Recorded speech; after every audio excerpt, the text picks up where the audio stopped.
Hey, it's Aaron, the Metal Theologian. So I'm going to jump on a thread today. And, yeah, actually, I'll tell you what it is. It's Richard McCook's 10 questions. His final 10 questions. Apparently, there have been a couple other sets.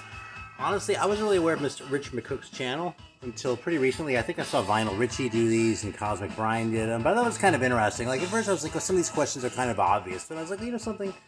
There's actually a little bit more that sort of goes into some of these. There's some thoughts. So what the hell? And frankly, it's kind of an easy topic, which goes right into the first question, which is, do you ever struggle to come up with ideas for videos?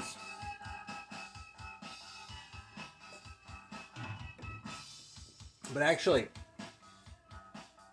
right now we're listening to A Certain Ratio. This is a pretty cool record. It's kind of subdued in this sort of way, but it's really weird if you like listen closely to it. But I think I have a better candidate here for what we should listen to while we're doing this, because over here in my stack of shit that I'm gonna start going through again when or that I'm gonna start going through for the first time when I get back on a decent metal kick. Because I sort of mentioned this in the last video, but you know, there have been a few things that have come up while I've been listening to all this other shit, and they've sort of been piling up over here. I mean, a couple of these are just things that I pulled out that I want to listen to, but I have some metal records.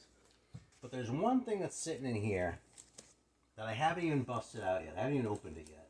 So I was kind of waiting, and I think today might be the day. And this is actually a reissue of something that I really never thought I'd saw reissued. This is kind of, I don't use the word grail very often. I mean, usually I do like call all records grails, like sarcastically, right? This one was actually kind of a grail for me. I actually heard this at, if anyone's ever dealt with Jan Svanhill, the record dealer, I was actually at his house and he put me onto this thing. And this fucking record is super rare, the original. It's this bullshit little private press out of Wisconsin. The band is called Wheels of Steel. And the original actually had a smaller logo and it obviously didn't have the Japanese thing. But this record is absolutely unique. I mean, this is an absolute mind-blowing fucking record. And the thing that's fucked up is, like, copies come up for sale, but, like, every time someone's selling one, they're trying to get, like, $600 out of it. I think this was the cheapest one I've seen was $250. And I'll tell you, man, I'm a pretty big fucking sucker, as you're going to realize when I start gushing over this record. But, I'm not that much of a sucker. I'm not so much of a sucker that I'm willing to buy a record where I mean, let's say it was a 100 run. Okay, I know for a fact that Svanhill really likes this record. So there's one other person on the planet who actually gives a fuck about this thing. Well, you know something? This one guy isn't going to part with that kind of money for something that I know for a fact is a piece of shit, even if it's an absolutely glorious piece of shit. So anyway, we're going to listen to this because since I'm not going to be like playing a lot of different shit today, I figure this one's more likely to get under your skin and piss you off a little bit. And, you know, the Metal Theologian is all about antagonism. Actually, I'm not about antagonism. I'm about conciliation, because look at this. I want to take a moment here and just talk about how awesome Stevie Wonder is. This fucking record's sitting right here, because I just listened to this like right before I turned on the camera today. Not quite, maybe a half hour went by, but Stevie Wonder is fucking fantastic, and I'll tell you something. If you're a metal guy and you don't give a fuck about Stevie Wonder, but you like other kinds of music, I mean, if you're just a pure metal guy, that's fine.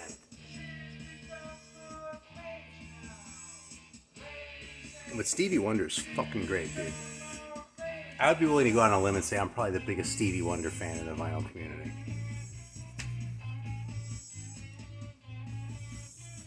Alright, so anyway, these are 10 questions from Richard McCook. And I really don't know his channel very well, but I heard these things and I'll put a link to him because it seems like a good channel. I watched his video on the topic too, and I think I'm going to be digging into some more. And that's what this shit's about, right? Yeah, so the first question is, do you ever struggle to come up with ideas for videos? Yeah, see, I usually don't talk about this kind of shit, so it's kind of interesting. I mean, yes and no. You know, the most successful videos a lot of the times are the ones where I just turn on the camera and just sit here and start talking about whatever and turn it off after about 20 minutes, you know? Because a lot of times when it just sort of comes, it's just easy, you know? It's just kind of how I roll. I like talking about this stuff. I've always done this. You know, before I had a channel, I would just proselytize for people who knew me. Ask them. Ask anyone.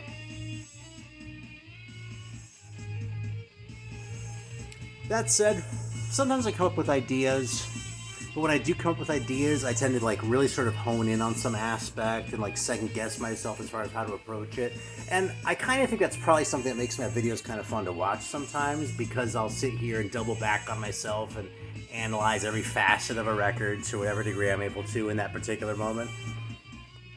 But, you know, it can make it a little bit hard when I sort of put this extra pressure on myself to, like, try and, like, come up with a list that represents something, you know?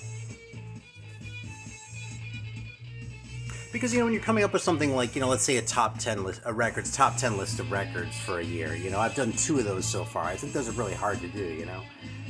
But there's striking a balance also between just the records you like the most and the records that you think are important. But like a record can be important and still suck, like Pantera. I mean, that's what Pantera was, right? I would actually argue, I was thinking about this the other day, you know, people say that grunge killed metal. I think Pantera killed metal more than grunge did. Because grunge was kind of its own thing, and it was popular, and metal was on the way out anyway, and the hair metal bands had definitely brought shame to the whole sort of, you know, anything remotely commercial about metal, right? Or, you know, anything saleable to a broader public. But when Pantera came along with that fucking jock shit they were doing, starting around like Cowboys from Hell, but especially around like Vulgar Display of Power and that shit, like when they just went all jock metal and fucking like, I mean, I don't even know what else to call it, you know what I mean? But that's the kind of shit that like sort of made metal more sort of just like, I mean, less interesting, man. Like, more brain dead, and eventually it gave rise to nu metal. And that really did suck. You know what I mean? Like, you can say what you want about grunge, but nu metal is way more of a black stain on heavy metal in general than fucking grunge is, which isn't even metal, you know? So yeah, I would say Pantera over Nirvana, as far as killing metal at the end of the 80s, if we're gonna have that argument. So anyway, now I lost my train of thought fucking completely. Oh yeah, do I ever struggle to come up with ideas for videos? Well, you see, if I'm just bullshitting, I do fine. Sometimes I do, sometimes I don't. I should probably do more of these sorts of things. I really do appreciate the community aspect. One thing is, I kind of don't like to enter contests because I know I'm hard to buy records for. I mean, I didn't start collecting 6 weeks ago. You know, I probably own or have owned about 10,000 records, something like that. You know, and the ones I don't have anymore, I probably don't have anymore for a reason. And some I'm looking for again. Like right now, I'd like to find a copy of Floodland by the Sisters of Mercy. Just earlier, I sent away for a copy of Nighttime by Killing Joke, which I used to have, you know.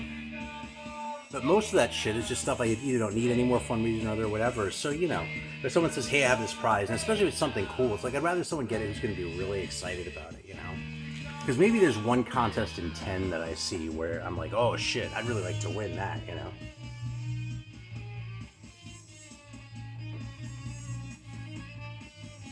All right, this is kind of my favorite question. Number 2 is, if purchasing subscribers was an option, would you partake?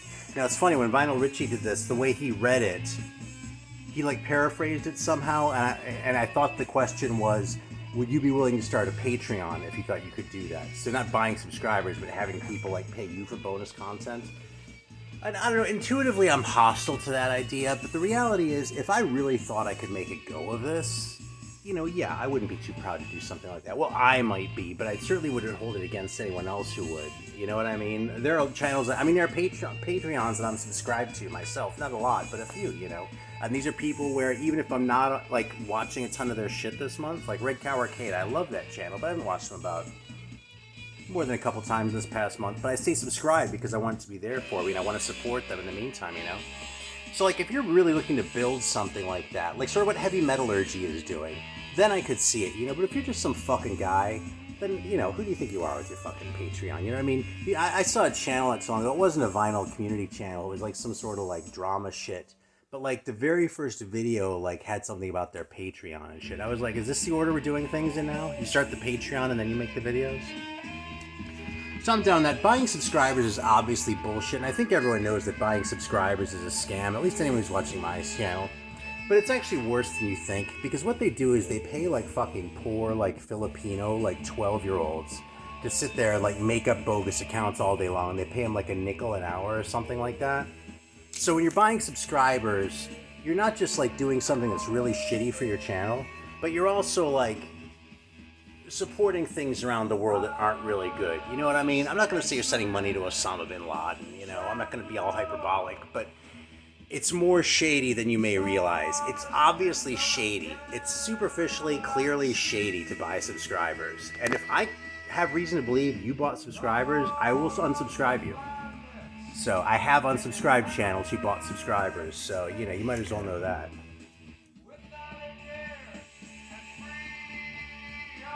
But yeah, it's even, anyway, I've exhausted that fucking topic. Do I like to mention how much I paid for my records? Okay, yes and no. Obviously, when I found a record dirt cheap, I love to hold it up and gloat. Okay, that's fun. Here, the Butcher cover I bought for 50 cents.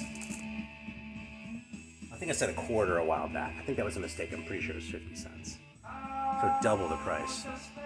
That's fun, right? But and like, it's cool to show off a record. I don't think it's cool to talk about it because I don't think it should be about how much money I spent. It is cool to hold up a record and show that's rare. If it's like a $300 record, but it's not fun if it's like a $70 record that I bought for 20 bucks just a few years ago, because that's the shit that makes it hard to collect. You know what I mean? There are like some top shelf rarities. When you collect for a while, you wait until you find a deal, or you work your network, or you like trade shit, or there are all sorts of ways to sort of get your way into some of those higher dollar records. You know what I mean? So that's just sort of part of it, you know what I mean? And anything like this, but it's like the median price of records having gone up so much that I really find kind of upsetting, you know? And even though I like the fact that, you know, these 1,000 metal records I have sitting over there that I spent 10 to 20 bucks a pop on are like, you know, 50 to 100 bucks. I mean, that's great, but it's not like good for the world, you know what I mean? So in the one way, it's, I'll lord it over you if I found something really great, but if I found something that I feel like you should be able to find without too much trouble too, then I won't lord it over you, you know what I mean? So that said, I'm actually thinking about making a video about like my top 10 like best deals I've gotten on records I found in the wild. So from that standpoint, but you know, saying that I found like a fucking $100 record for $3, that's not the same thing as sort of actually talking about the prices and that. And like, you know, there's already so much of that shit with the gear guys who are all about like spending the money on the stereos and like they care about the pressings and shit and actually listen to fucking records, the music. You know, like all the shit, like so much of it is just about spending money and showing off how much money you can spend, and I just find that gross. I think rare records are cool. I think expensive records are bullshit. You know what I mean? If I'm holding up a fucking record that's a $500 record because there was a 500 run of it in 1982 and half of them were destroyed in a flood, that's cool to come across some little like tiny little piece of Americana like that. But if I hold up a $200 record that costs that much because there's just some fucking really expensive mastering job and they made like a 5 LP box set out of what should have been a single album, that's just fucking bullshit. That's just spending money, you know what I mean? If I want to do that, I might as well watch fucking fashion channels or... that shit just disgusts me.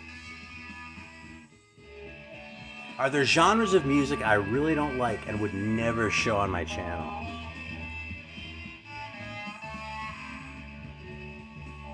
I'm not really inclined to promote Nazi shit. You know, every once in a while, you know, there's a band that's a little bit borderline that I might have shown, and, you know, I know some of that stuff. So, you know, there are definitely certain things that I wouldn't, like, want to promote just as far as what they are, but I mean, what are we talking about, you know what I mean? I'm not going to promote, like, Nazis and shit, you know what I mean? And, like, beyond that, I mean, I'm not really into country at all, but if there were a country record I really loved, I wouldn't, like, not show it, you know what I mean? Not really into blues. And for most of these things, it's just sort of more, it's not like there's any sort of hostility or anything. It's just, you know, it's like I just don't have any appreciation at all for ballet. You know, I've made my peace with that. I have no appreciation for poetry, you know, or maybe this much appreciation. But like some people are so into poetry and I'm just like, man, that shit's dumb, you know? I'm glad it makes you happy, you know? Now, obviously I'm not going to sit here and say like as a matter of, you know, certitude that like poetry is categorically dumb, but I think you see what I'm saying, you know? I guess it's something I don't really think about that much for that reason, you know what I mean? When watching other people's videos, do you ever flick through the video until you find an artist shown that you like? depends on the channel. It depends on how well I know the channel, and it depends on what I'm looking for from the channel that day. If there's a channel where I wonder what they're going to say about a specific record, maybe I'll flick through. If like I'm on a kick for a certain kind of music and someone is talking about it, maybe I'll be impatient and flick through to just sort of see what's in there that I don't already know. And also sort of assess if the shit they're talking about is the kind of shit that I'm looking for. Because sometimes there's a line, you know what I mean? Like I've been listening to a lot of post-punk, right? But what the hell does that even mean? You know, if I see a video with that, I might look at it and see what's in there, but I go, oh, he kind of means something different by post-punk, so that's cool. It's just not what I'm after, you know? But generally speaking, when I'm watching videos, it's for the personalities more than the records, you know? I'm really not interested in, you know, most of these bands and, like, the records that y'all are showing, I know them already, you know? So I don't need to hear, like, who played on it or who produced it or shit like that. You know, I want to know what you think of it. I want to know what the impression it made on you. I want to know how that record impacted you and what words come to your mind to express how that thing impacted you. You know what I mean? So if you're going to talk about who went on to what band and shit like that, I mean, that can be cool, right? And that's interesting shit. And I really don't mean to shit anyone who does that sort of thing. Alan from Let's Talk Metal actually does a lot of that, and he's great at that. And I think it's great because he talks about bands that are really obscure and people don't necessarily already know that shit, right? So that sort of thing can be really valuable, right? But as far as like my taste and sort of what I'm looking for based on my own like history of record collecting and that sort of thing, you know, I'm just more interested in what you have to say. So it's if I'm watching your videos, it's probably your personality and not your record collection. It might be record collection too. And your record collection might be very cool, like awesome in fact, and I may still not stick around if I think you're boring, you know? So there's just sort of, it's sort of a gray area, you know, there's sort of a line. If your collection is really good, I'll tolerate you being more boring than if your collection is really lame. If your collection fucking sucks, you better be on point, man, you know? But it happens.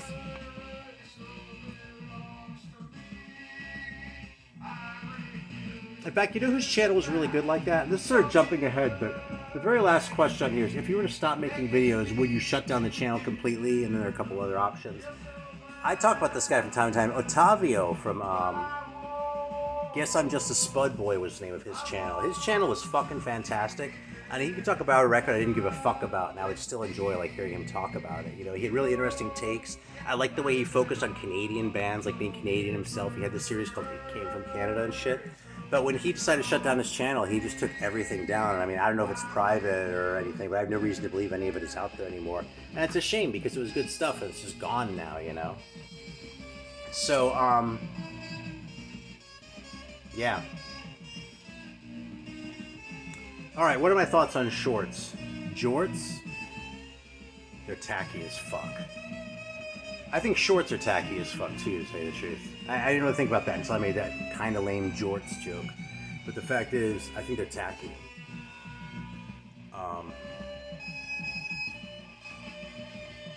I don't like them cluttering my feed, and if you upload too many shorts, I'll probably unsubscribe you. There are a couple people who can get away with it. I've let Rachel get away with it because I love Rachel, you know? Over at Rachel's Ghost. But for the most part, if you're uploading a bunch of shorts and I see that shit in my subscription feed, I'm going to click on sub because it's fucking annoying. That shit's just tacky. I don't want to see it all over my shit. And in fairness, there are a lot of channels I watch that I don't necessarily subscribe to. You know, so I'm not necessarily like writing you off just because I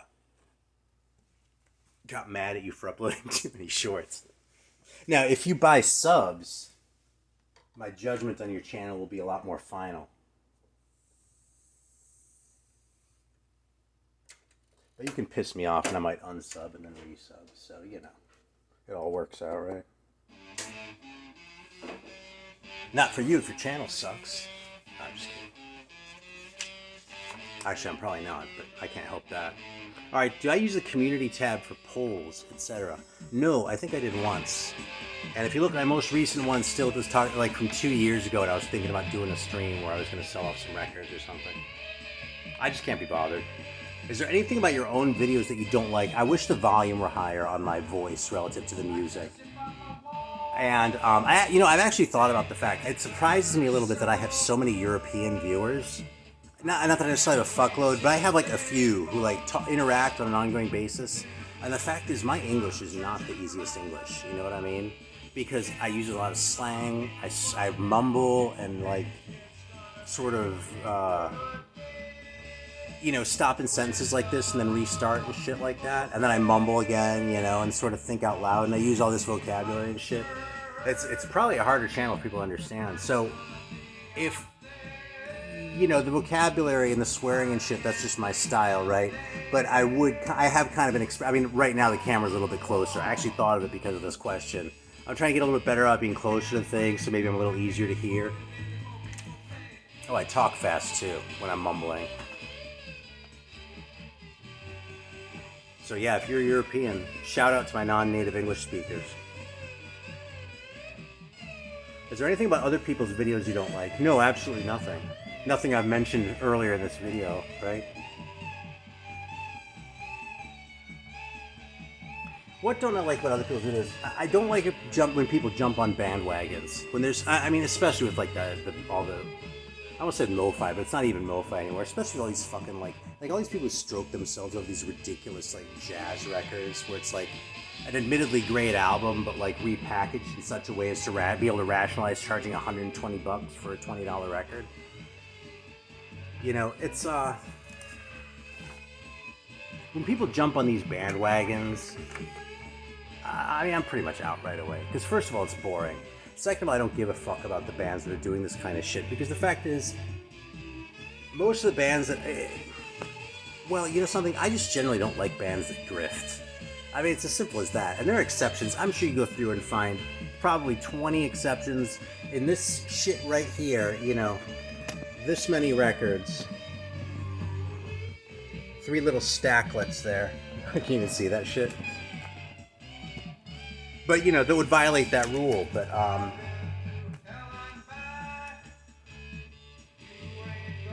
yeah, and then, how should I say this? I don't like when people sort of, it's really the same thing as the bandwagon. I don't like when people, it's like, when their ideas aren't their own, you know what I mean? This sort of goes in with just sort of talking about this sort of related shit. But, like who was in what band and that sort of thing. But I'm not thinking of it the same way. It's more, I guess it's really just normie takes on normie records, man. If you're gonna hold up a copy of Fleetwood Mac Rumors on it and tell me, it was one of the most popular records among boomers, I'm out, So I guess shitty records are kind of a big deal if they're shitty enough, but it depends on how they're shitty,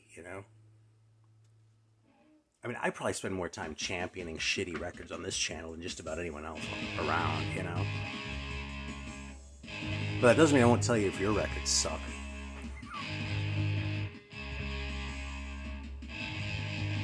Alright. If you were to stop making videos, this is a great riff. Great. A riff. You see how I wanted this so bad? And why there's no fucking way I'm gonna pay your ass $250 for a copy? As dearly as I love this fucking thing.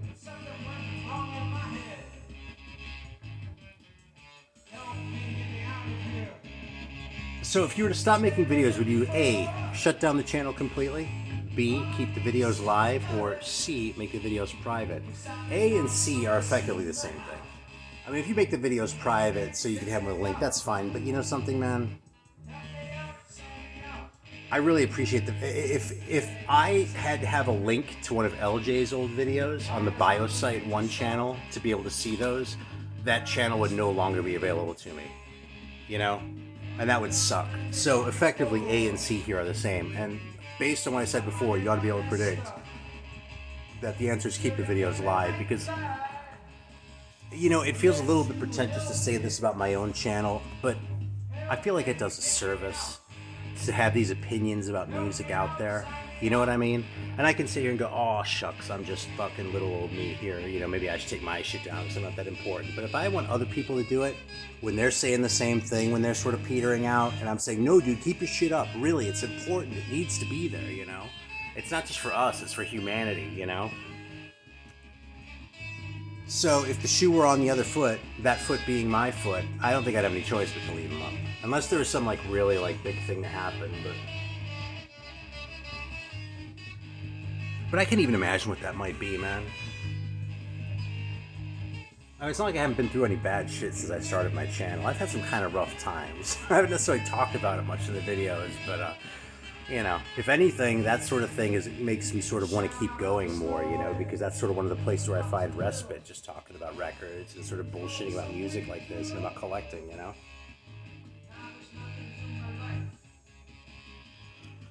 But that said, one way or another, I would definitely keep the channel alive, just because, you know, you gotta do it. It's,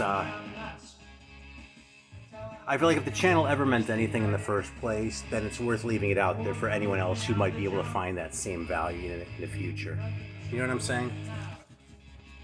And it really does trip me out that, like, with my 2,000 subscribers, there's probably one person out there who, like, really goes out there and checks out every record that I talk about. Like, when I was reading Lester Bangs when I was, like, 20, right? Like, I was, like, going through the index and the fucking Psychotic Reaction and Carburetor Dung, and any record that he mentioned, you know, I wanted to go and search out. Just, you know, even if it was like some like Stones record they said was shitty. Like, I bought a copy of Sucking in the 70s that I still own because I just wanted to sort of know what he was talking about because I was that interested in sort of like his presentation was so good that even if I didn't have the slightest interest in the record, I wanted to hear it, you know?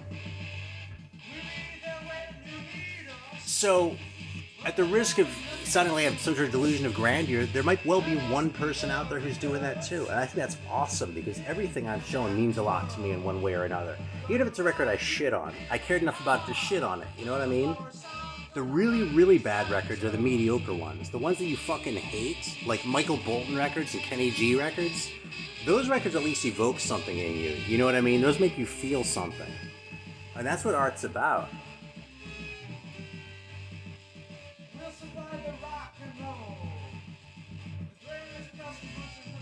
I guess by that standard, maybe I shouldn't be so hard on Rumors either, but you know something?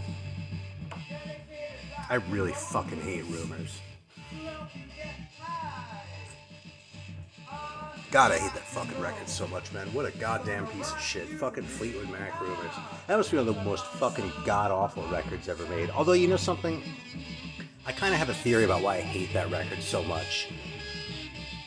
Because, that Don't Stop Thinking About Tomorrow song Bill Clinton used. See, this is the kind of shit I'll talk about 27 minutes into the video, right? Like, first 5 minutes, you're not going to get anything political.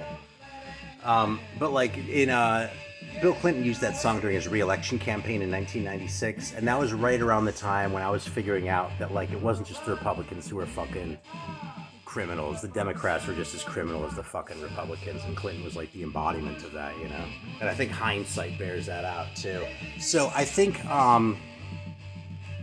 I think that song, having that song put into my head a lot at the same time as I was reasoning that, or at the same time I was realizing that, like, in this one way, the world was a lot shittier than I had previously thought it was, and that shittiness had chosen this song to represent itself.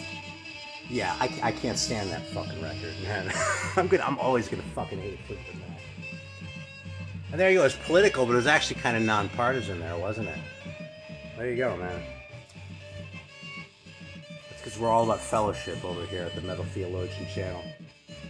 Would I make an announcement that I would no longer be making videos if I were to stop making videos?